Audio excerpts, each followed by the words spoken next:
Assalamualaikum warahmatullahi wabarakatuh.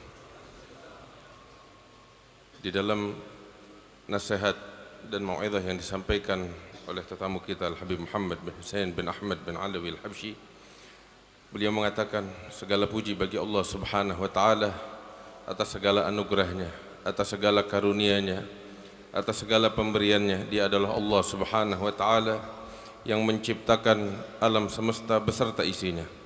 Dan yang pertama yang diciptakan oleh Allah Subhanahu wa taala adalah cahaya baginda Nabi besar Muhammad sallallahu alaihi wasallam.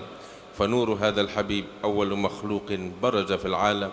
Cahaya baginda Nabi besar Muhammad sallallahu alaihi wasallam adalah makhluk yang pertama yang diwujudkan oleh Allah Subhanahu wa taala di alam semesta ini, dan dari cahaya tersebutlah Allah ciptakan segala apa yang ada di alam semesta ini.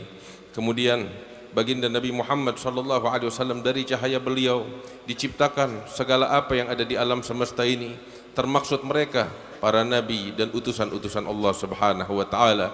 Mereka para nabi, para utusan-utusan Allah, sekalipun mereka datang sebelum dilahirkan baginda Nabi besar Muhammad sallallahu alaihi wasallam, dan mereka menyebarkan kebaikan ini kepada umat manusia, tetapi pada hakikatnya mereka adalah khulafa daripada Nabi besar Muhammad sallallahu alaihi wasallam. Mereka adalah wakil dari baginda Nabi Muhammad sallallahu alaihi wasallam di dalam menyebarkan kebaikan dan agama Allah Subhanahu wa taala, sehingga datang Nabi besar Muhammad sallallahu alaihi wasallam setelah mereka sebagai penutup para nabi dan utusan-utusan Allah Subhanahu wa taala, sehingga kebaikan ini terus abadi hingga hari kiamat.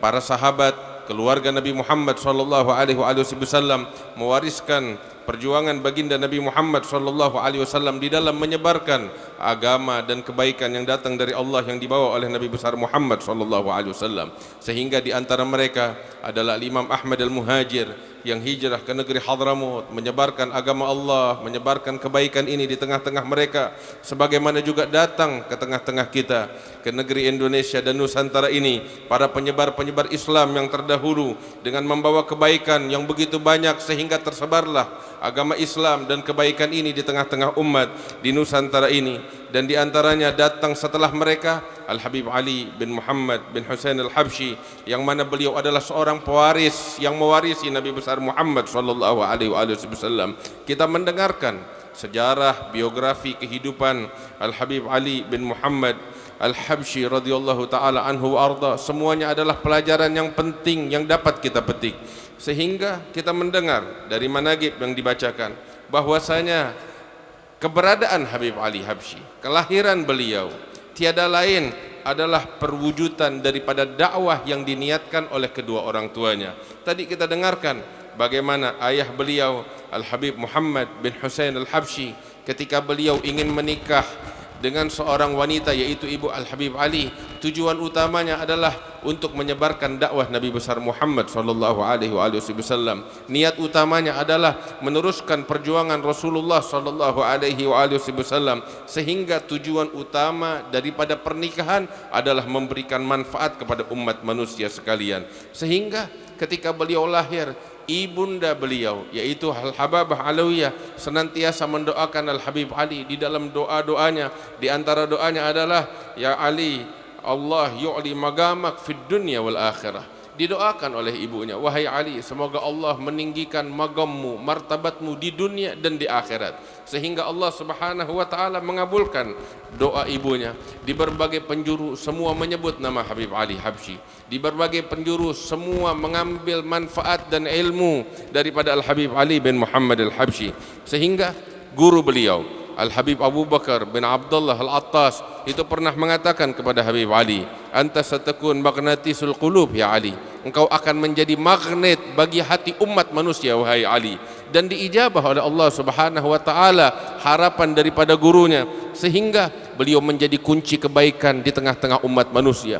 Di berbagai penjuru mereka semua berkiblat kepada Habib Ali, mengambil ilmu dari Habib Ali, mengambil manfaat daripada Habib Ali. Mereka menuju kepada Allah dengan menjadikan Al-Habib Ali sebagai panutan yang utama, sehingga di antara manfaat tersebut umat manusia di berbagai penjuru meneladani Al-Habib Ali di dalam kecintaannya kepada Rasulullah, di dalam penghambaannya kepada Allah Subhanahu wa taala. Sampai di antara keberkahan itu ada beberapa murid daripada Habib Ali Habsyi melihat Rasulullah sallallahu alaihi wasallam di dalam mimpi dan mengatakan kepada Rasulullah, "Ya Rasulullah, man ahabbun nas ilaik?" Siapa sih manusia yang paling engkau cintai di masa ini?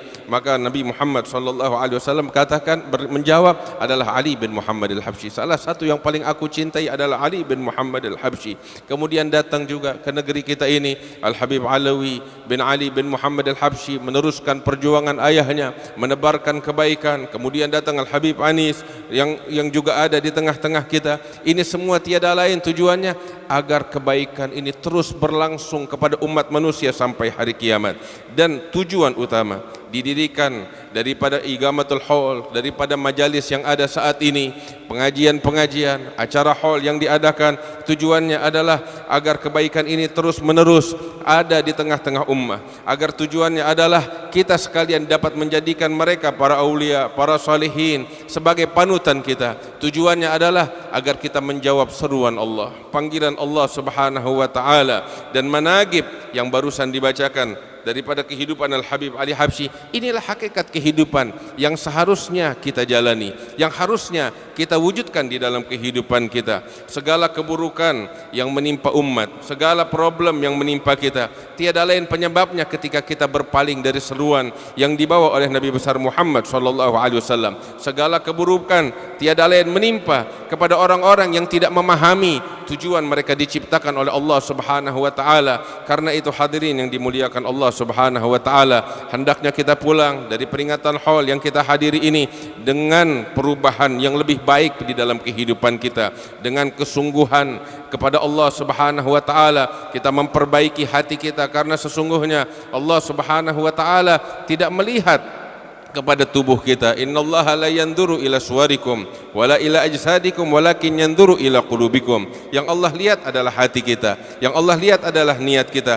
Karena itu berusahalah ketika kita keluar dari perayaan haul ini dengan semangat untuk memperbaiki hati kita, dengan kejujuran kepada Allah, dengan penghambaan kepada Allah Subhanahu wa taala, al-ubudiyah lillah. Bagaimana Nabi Muhammad sallallahu alaihi wasallam mengatakan, "Innama ana 'abd ajlis kama yajlisul 'abd wa akul kama yakulul abad." Aku ini adalah seorang hamba, seorang budak. Aku duduk layaknya seorang budak dan aku makan layaknya seorang budak. Itulah baginda Nabi besar Muhammad sallallahu alaihi wasallam. Keberkahan daripada haul yang kita hadiri adalah kita pulang dengan hati kita yang senantiasa terkoneksi kepada Allah Subhanahu wa taala di dalam setiap urusan kita, di dalam setiap pekerjaan kita, di dalam setiap aktivitas kita. Kita jaga diri kita dari segala kemaksiatan yang diharamkan oleh Allah Subhanahu wa taala sampai akhir umur kita. Kita keberkahan daripada peringatan haul yang kita hadiri, bagaimana kita menyebarkan kebaikan di tengah-tengah manusia sesuai dengan kemampuan kita. Dan inilah hakikat daripada kecintaan kepada mereka para aulia. Inilah hakikat kecintaan kepada Rasulullah sallallahu alaihi wasallam. Bersyukurlah kepada Allah Subhanahu wa taala atas kebaikan yang ada di tengah-tengah ini, yang masih ada di tengah-tengah kita di zaman fitnah, di zaman yang penuh dengan problematika ini. Kebaikan masih ada di tengah-tengah kita. Alhamdulillah, kalau di antara kita yang masih mengingat berapa banyak yang masih duduk dari dahulu, dari orang-orang tua kita, para aulia, para salihin, orang-orang saleh yang bertakwa kepada Allah Subhanahu wa taala. Mudah-mudahan Allah mengangkat derajat mereka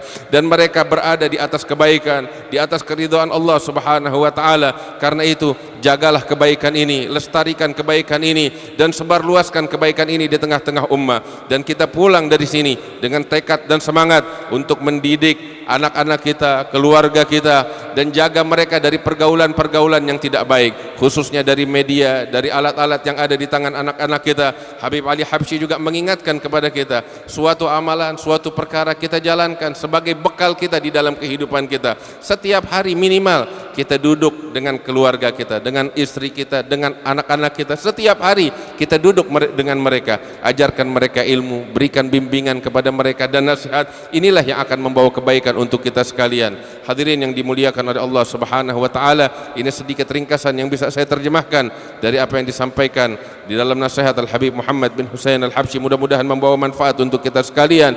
Ya rabbal alamin, Allahumma ij'al jam'ana hadza jam'an marhuma وتفرقنا من بعده تفرقا معصوما ولا تجعل فينا ولا منا ولا معنا شقيا ولا محروما صلى الله على سيدنا محمد وآله وصحبه وسلم والحمد لله رب العالمين. السلام عليكم.